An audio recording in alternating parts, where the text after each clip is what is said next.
So it's time to see the result of how they look at the moment. And I'm just going to start with taking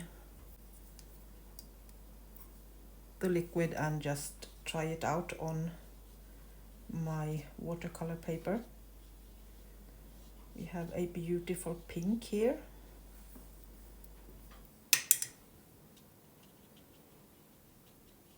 Like that.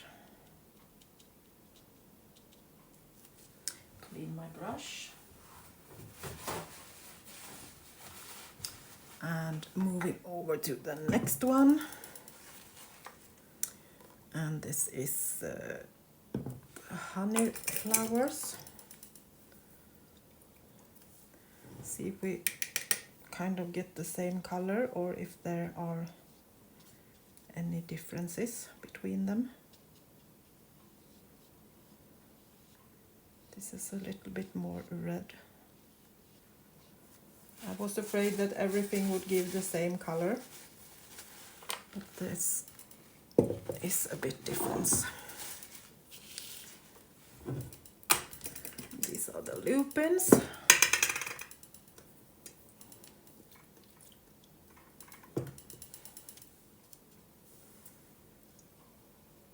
little bit more purple, I think.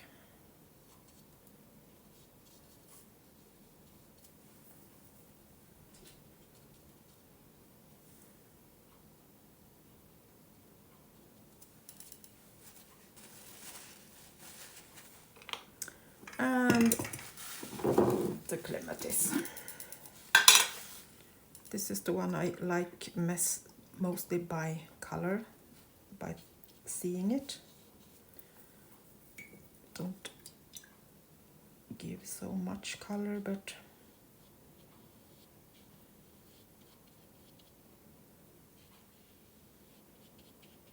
I will give you a close-up in a minute. Very light in color, but still nice. No flowers, thank you. So we will try to change these some of these colors a little bit later. But we still have nice colors.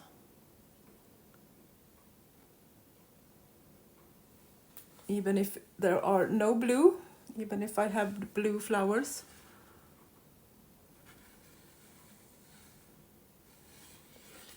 Okay, leave that to dry for a moment. So now we are going to take away the liquid and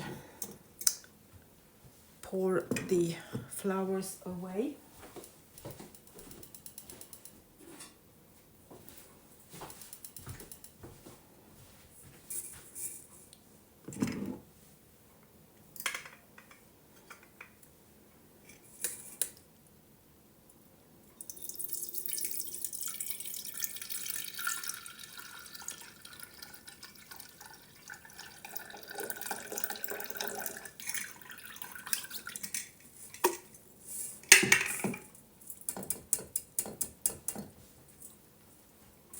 That. And I'm going to use these ones for coloring paper just as they are. So I'm going to fill this up again with water because I don't want it to be so dark. And then I'm going to leave this again until tomorrow. Then I can just use this liquid for coloring the papers as they are. These will be pigments. I'm going to do the same with all of these, so I will be back in a minute. So it's time to go to the next step when we have taken out all the flowers and we just have the pigment in the jars.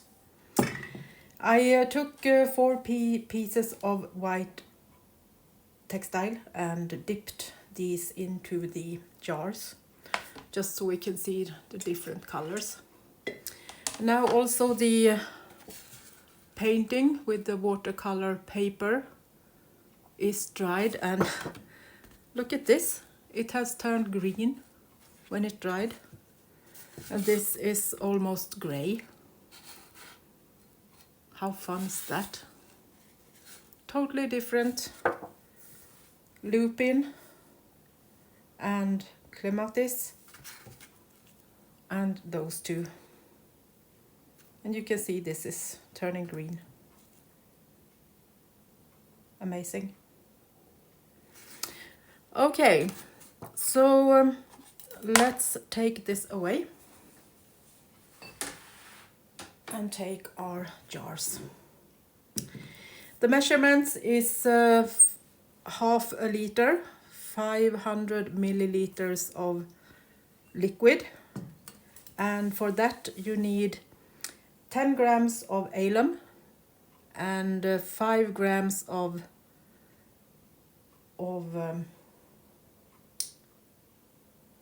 baking powder.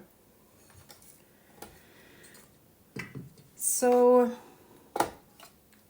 let's do some measurements. I'm taking a little bit less in these jars because this isn't half a liter, but I'm doing a bit on feeling.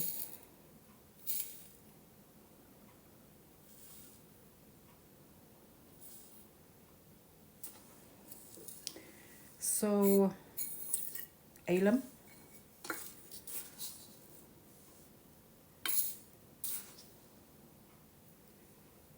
oops, that was too much. I think I need to do like this and put it on 0.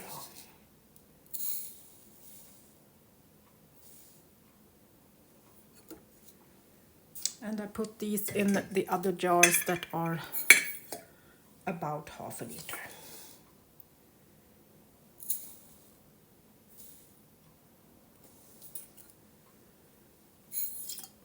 And in this jar is about half the other way, so I'm going for 5.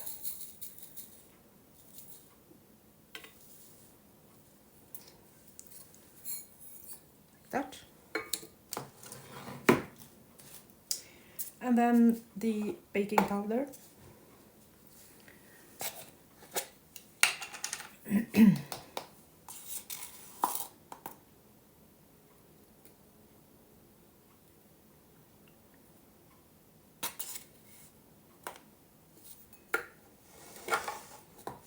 So now we'll see the reaction.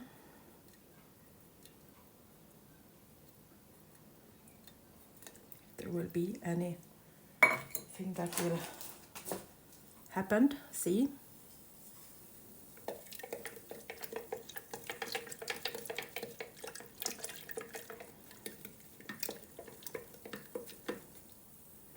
The color is turning and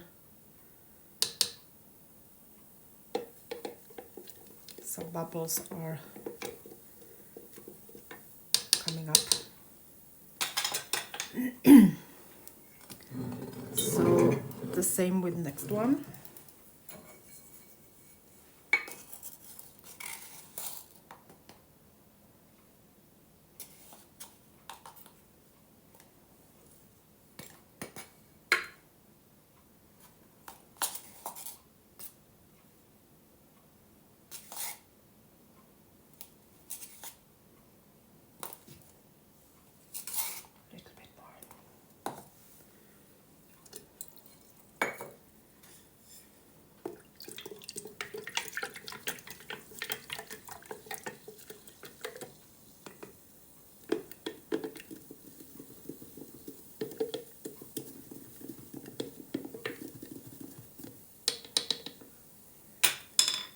We have some reaction.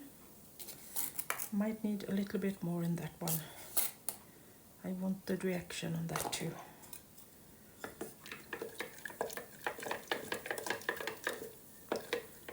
I want to see some bubbles, then the reaction is what we are going for.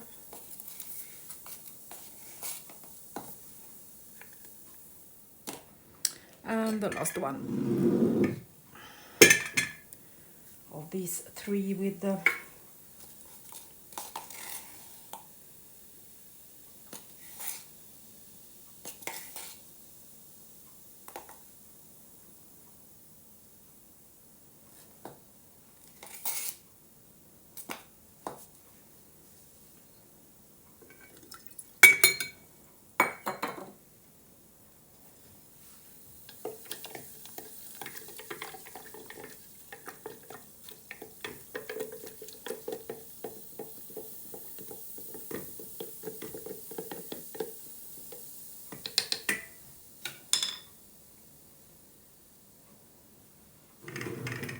and then this last one that are a little bit less.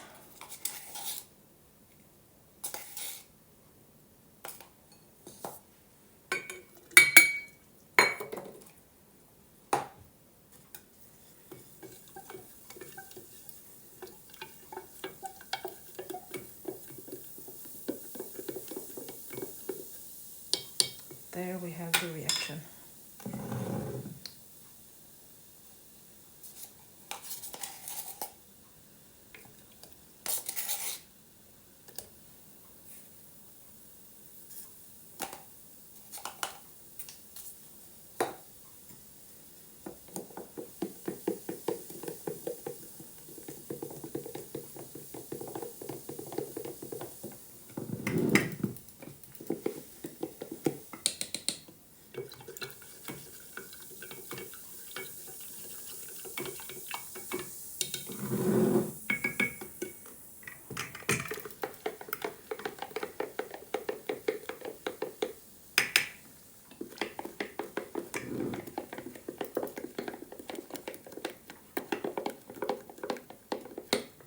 Stirring these a bit.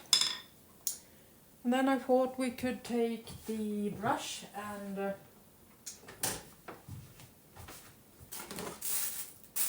do another little test and see how the color is changing, if they are changing.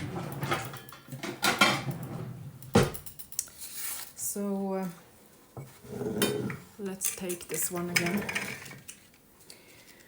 So loop in, let's see.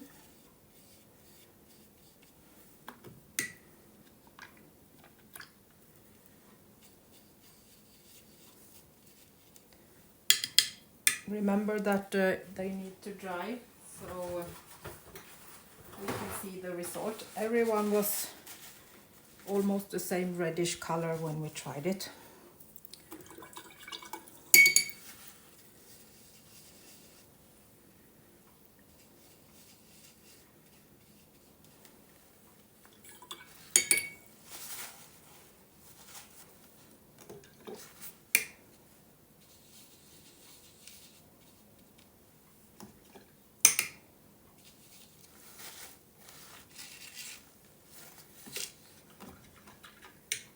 And the honey flowers.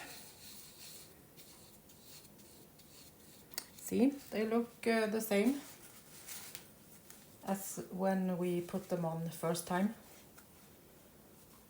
So that will be fun to see. And I actually think that we are going to try the loop-in ones. That is most pigmented, maybe. Or should we go with the honey flower? That is a bit more boring. Let's go with the honey flowers. So now I'm going to take some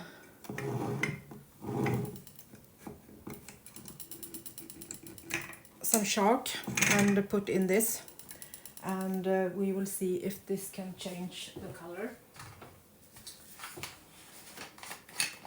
Shark is very basic, not sour, so it will probably see if we can change the color by using a bit of this. I'm not sure about how much I need, but let's try and see what happens.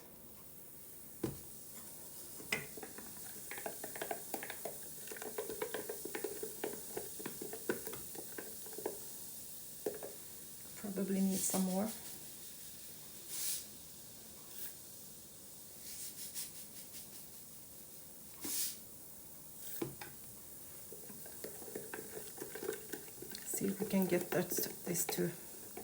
I'm not sure about, I know when you do it on red kale, you can change it with adding basic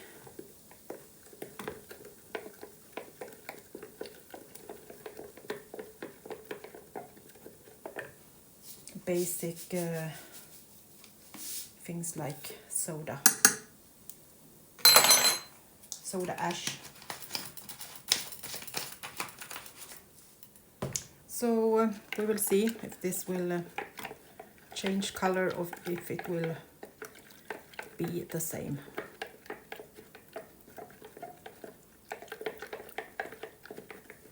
So I will leave this for a few minutes and then we will move on and see if we can get some pigments out of this.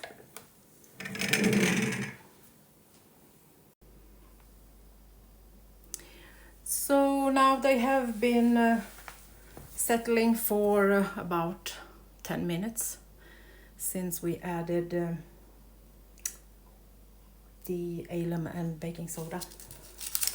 So now I'm going to try to take off the pigment.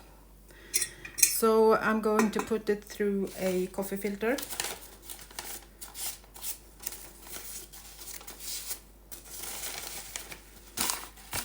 So I will put this into the jar like that. And then we are going to pour out the liquid. I think I'm going to take a spoon.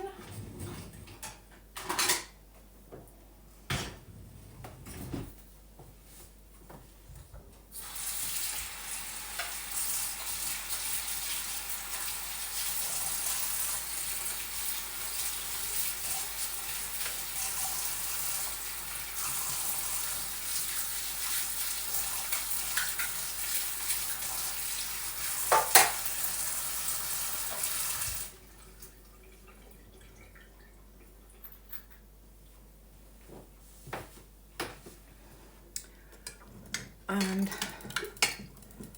then I'm just taking the liquid and I'm going to put it through like this.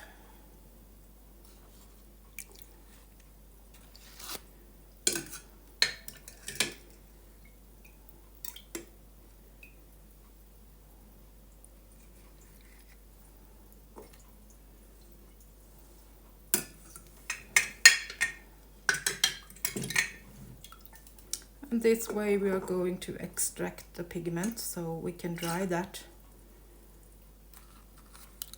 and use it for whatever we would like to, but I'm going to use it for watercolor painting.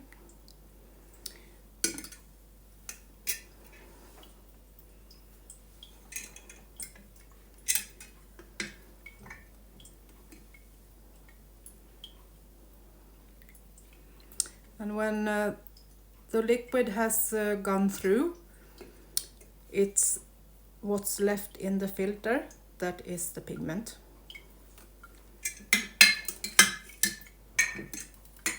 And that will need to dry for a few days before we can scrape it off.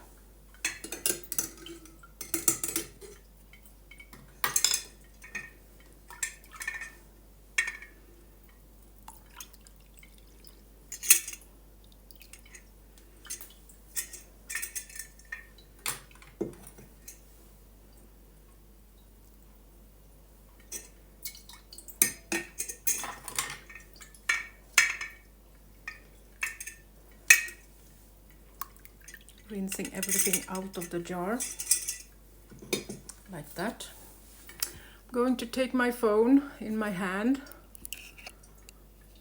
so you can see the color here and then see how clear this is.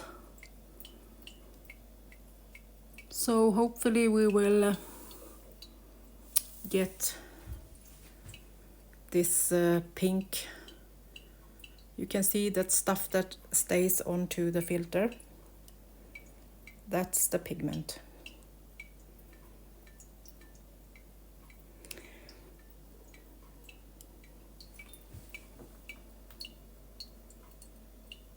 This is so fun. It's like magic. You can see we have already getting a lot of pink color that stays on the side of the filter.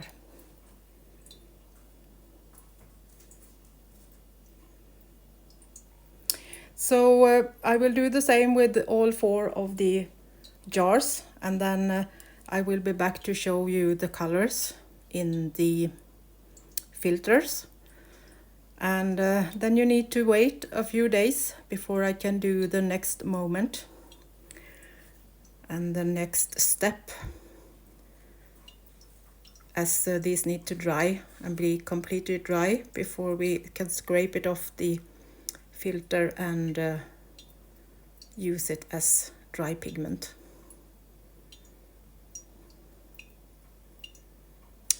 So I will be back in a little bit and show you how the other pigments look in the filters. This actually took a bit longer than I thought, so I need to get back to you with a part 3 and show you when these have dried and what we will do next. So go get your pigments, and when these are dried I will be back and show you what we can do with them. So until next time, bye bye from Sweden.